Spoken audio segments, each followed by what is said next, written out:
Muy buenas a todos. Mi investigación trataría sobre la progresiva decadencia política de la dinastía Qing a través de las imágenes. Las imágenes que he seleccionado provendrían tanto de los propios chinos como de imperios extranjeros como lo sería Japón, Gran Bretaña o Francia. Bien, antes que nada una pequeña introducción histórica sería apropiada. Respecto a la dinastía Qing, esta es la última dinastía imperial. Se establece en 1644 y caería definitivamente en 1912 tras la revolución de Xinhai. Un dato importante de esta dinastía es que no era de origen chino propiamente, sino de origen manchú, la cual fue fundada por Nuar Hachi tras la reunificación de todas las tribus manchúes, lo cual le permitió contar con una base de poder bastante importante que le facilitaría enormemente el derrocamiento de la dinastía Ming. Aprovechando además que en esos momentos había una fuerte sublevación campesina y que además los Ming contaban con importantes problemas de estabilidad interna. Algunos de sus líderes más conocidos son Kangxi o Qianlong, los cuales pues, se destacan por la restauración de importantes obras como por ejemplo el Templo del Cielo, un impulso de las letras y la ciencia, un aumento de los territorios conquistados o también un aumento de la productividad agraria. Estos serían como considerados los grandes momentos de la dinastía, pero a partir ya del reinado de Qianlong comenzaría el declive. El primer gran evento que manifestó plenamente esta decadencia política de la dinastía Qing sería la Primera Guerra del Opio. En este conflicto, las dos potencias que se enfrentaron fueron el Imperio Británico y el Imperio Qing. El origen de este conflicto se trataba en que los británicos deseaban comerciar con los chinos, en buena parte por la compra de té, pero el problema principal con el que contaban es que la dinastía Qing no veía con buenos ojos en general el comercio y solía tomar postura bastante proteccionista respecto al mismo, en parte por un temor a que se subvertiera el orden imperial. Es por esto que todos los productos extranjeros sufrían fuertes aranceles y además a la hora de importar productos chinos, los mercaderes extranjeros debían de hacerlo exclusivamente por puertos determinados y bajo unas condiciones bastante restrictivas, lo cual frustraba enormemente a los británicos. Estos trataron de negociar con el emperador, pero las negociaciones no salieron a flote en parte por fuertes diferencias culturales y métodos diplomáticos.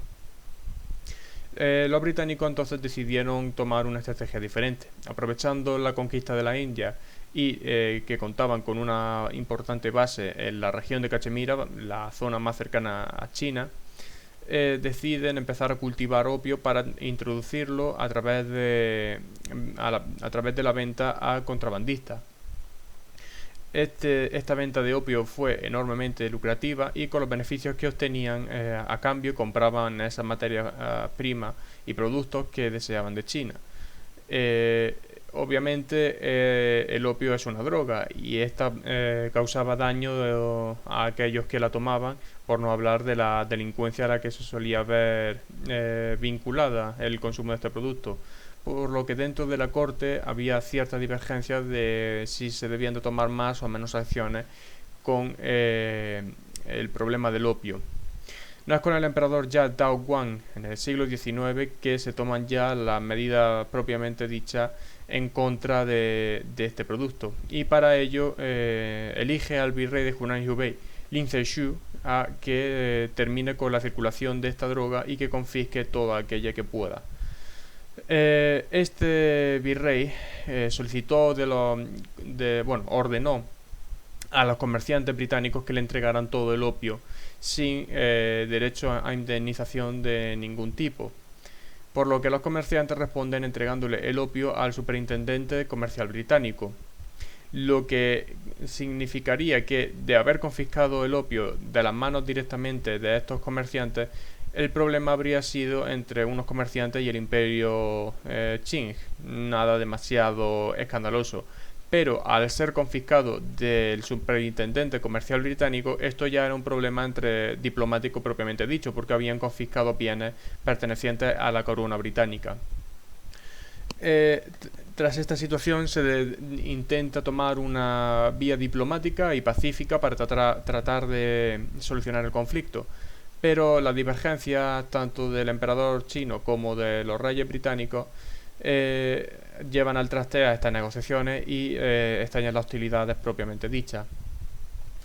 El conflicto al desarrollarse fue una victoria arrolladora para Gran Bretaña, la cual contaba con un ejército mucho mejor preparado y con equipamiento más moderno y sofisticado, y los chinos se ven obligados a claudicar con la firma del Tratado de Nankín en 1842, tras la cual los británicos tienen territorio, indemnizaciones por el opio destruido y la cesión de 5 puertos. Entre estos se encontraba Hong Kong, la cual se convertiría en un gran enclave comercial. Si examinamos esta pintura que se titula Destrucción del opio en Humen, la cual se puede encontrar en el Opium War Museum en Guangdong, una provincia del sur de China, podemos ver que es una escena bastante costumbrista, además de poderse ver claramente la diferencia social entre la clase de los mandarines y los trabajadores, en buena parte por el atuendo.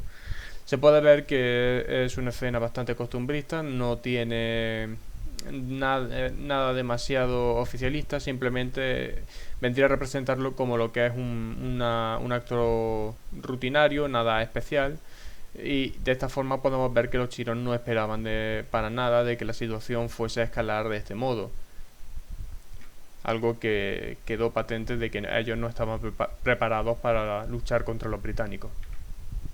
El segundo gran evento en este caso sería dentro de la frontera de los propios Qing, sería la rebelión de Taiping de 1850 a 1864, la cual fue liderada por Hong Xiuquan, tras el cual se intentó presentar a la carrera, a los exámenes para poder acceder a una carrera dentro de la corte imperial, y todas las veces que se presentó suspendió.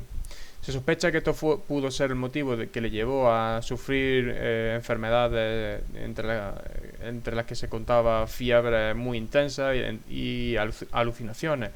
Y en una de esas alucinaciones vio la figura de un anciano junto con un niño.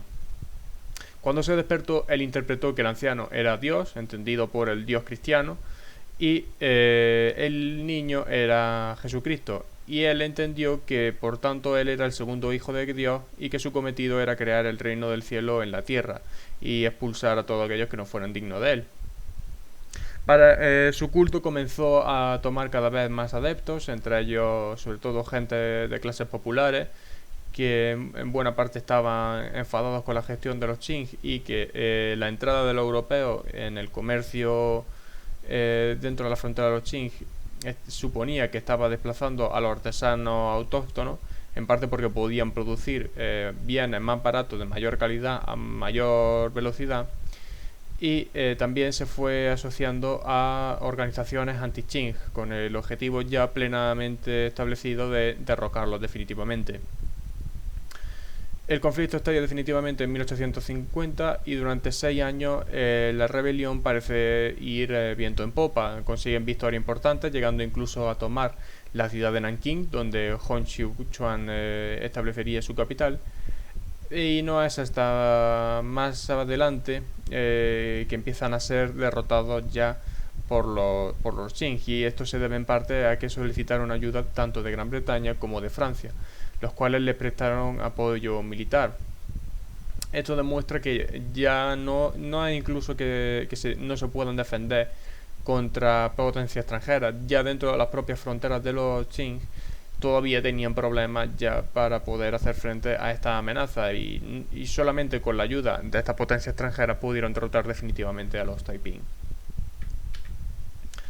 En el caso de esta pintura, la cual es de colección privada, todavía se mantiene, al ser hecha por los Qing, todavía se mantiene esa visión de grandeza, y en este caso conmemoraría una victoria. Los soldados Qing se encontrarían a la izquierda y dentro de la fortaleza ya está siendo tomada, mientras que los Taiping están dentro del foso huyendo despavoridos ante el avance imparable. Los Qing tienen estandartes imperiales de diferentes colores y visten sus ropajes oficiales, mientras que los Taiping van vestidos de blanco y tratando de huir despavoridos. Esto demuestra que todavía los Qing se veían fuertes, a pesar de que esta visión no se correspondía necesariamente con el balance de poderes que se estaba dando en la época. Bien, a continuación está la Primera Guerra Sino-Japonesa, la cual sirvió ya para romper por completo la visión que tenían los propios Qing de superioridad y de árbitros de Asia, porque podían aceptar que todas estas potencias extranjeras les derrotaran, incluso una pequeña rebelión. Bastante hay que tener en cuenta que pequeña no era, desde luego, era mala visión que tenían los emperadores. Pero la derrota que le infligió Japón, eso sí supuso ya un muy fuerte golpe moral, principalmente porque veían a los japoneses como inferiores y además deudores de la cultura china. Por tanto, que uno de sus descendientes llegara incluso a derrotarle, eso supuso una fuerte conmoción que llevaría a muchos letrados a intentar llevar a cabo reformas. Bien, respecto a la guerra en sí, se dio por el intento del control de Corea por ambas potencias. Corea en teoría era soberana bajo el mando de la dinastía Joseon, pero en la práctica era vasalla de China. Y los japoneses decidieron aumentar su influencia en esta península. La razón de esto era porque recientemente los japoneses habían pasado por la revolución Meiji, en la cual fuerzas a favor del emperador derrocaron al shogunato Tokugawa y el emperador volvió a ser la figura líder del país, al mismo tiempo que comenzaban un proceso de occidentalización, tanto política como económica, como social, como militar, y estos deseaban aumentar su influencia a lo largo de Asia. El momento culmen sería el incidente Imo, por el cual unos soldados coreanos se rebelaron contra el rey Gojong tras unos atrasos en unos pagos y además por miedo a el aumento de la presencia japonesa y sobre todo de oficiales militares japoneses, creyendo que les iban a reemplazar. Los chinos deciden intervenir a favor del rey Gojong y suprimen la revuelta, pero esto dejaría con ciertas tensiones las relaciones entre Japón y China. Más adelante, en 1884, los japoneses llegarían a apoyar un golpe de estado contra los reyes coreanos y los chinos una vez más intervienen a favor de esto. Para desescalar la situación se decide firmar un acuerdo en Tientsin por el cual se comprometían a que ninguna de las dos potencias intervendrían en Corea militarmente sin avisar a la otra. Esto funcionó durante un tiempo, pero 10 años más tarde los Qing se saltan por completo ese acuerdo por petición de los coreanos para sofocar una revuelta y Japón decide actuar en represalia hundiendo parte de la flota china, por lo que al final estalla la guerra de forma definitiva. La guerra se desarrollaría como la primera guerra del opio. Japón derrotaría por completo a los chinos y les obligarían a firmar el Tratado de Shimonoseki en 1895, con lo que logra la cesión de varios territorios. En este caso tenemos una pintura japonesa de una batalla de la guerra sino-japonesa hecha por Utogawa Kunisada, que se puede encontrar en el National Museum of Asian Arts en Washington DC. Como se puede ver aquí, hay un claro contraste entre las dos fuerzas. Los japoneses llevan mosquetes europeos, van vestidos a la europea y están utilizando tácticas de tipo europeo. Mientras tanto, los Qing, como se ve en la foto, están completamente desamparados, son derrotados definitivamente y los ropajes que todavía conservan son los tradicionales, mostrando una fuerte dicotomía entre dos potencias asiáticas, la emergente, la cual estaba comenzando a industrializarse y estaba comenzando su apogeo imperialista, y la segunda, la plenamente establecida, que cada vez estaba en una mayor decadencia y que cada vez presejaba más su caída. En este caso, el título de la imagen es Retorno triunfal de la guerra sino-japonesa, hecha por Watanabe Nobuzaku, y también se encuentra en el National Museum of Asian Arts. En este caso es la firma ya definitiva de la paz entre las dos potencias. Y una vez más podemos ver el claro contraste entre las dos potencias, como una mantiene todavía sus tradiciones, su forma de vestir y su antigua forma, mientras que la otra ya está prácticamente occidentalizada, al menos en indumentaria y equipo militar. También esta sería una revista esta imagen provendría de la revista Punch, de origen británico, de origen satírico, y esta caricatura viene a representar el desenlace de la guerra. El gran coloso, la potencia plenamente establecida, había sido derrotado por el pequeño samurái, la potencia emergente, y la que a partir de ahora sería la que controlaría la zona asiática del Pacífico. Bien, y para terminar me gustaría destacar esta última foto de Le Petit Journal, el título sería Le Gâteau de Roi et des Empereurs, en la cual se puede ver claramente, es de origen europeo, francés en concreto, y se puede ver claramente cómo veían los europeos la situación. Entre ellas tenemos las potencias plenamente establecidas, Gran Bretaña a la izquierda representada por la reina Victoria, el Kaiser Guillermo II de Alemania, el zar Nicolás II, la Marianne francesa, que es una alegoría de la República, y un samurái japonés. Al fondo se puede apreciar a un letrado mandarín tratando de evitar el reparto del pastel que viene a ser China.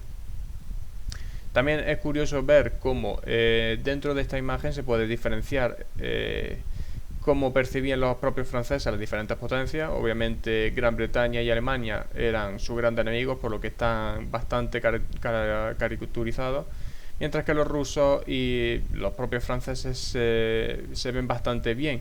Esto debido a que eran aliados por aquel entonces. Del mismo modo se puede notar un cierto matiz racista, sobre todo a la hora de tratar a los asiáticos, con una forma bastante exagerada de piel amarilla, atuendo exagerado, y el hecho de que al japonés le dan una katana. Sin embargo, es bastante ilustrativa de la situación que se estaba dando en la región de Asia, y de cómo los chinos cada vez eran más incapaces de luchar contra la injerencia de nuevas potencias, y de cómo éstas se estaban repartiendo el territorio que los propios chinos no eran capaces ya de defender.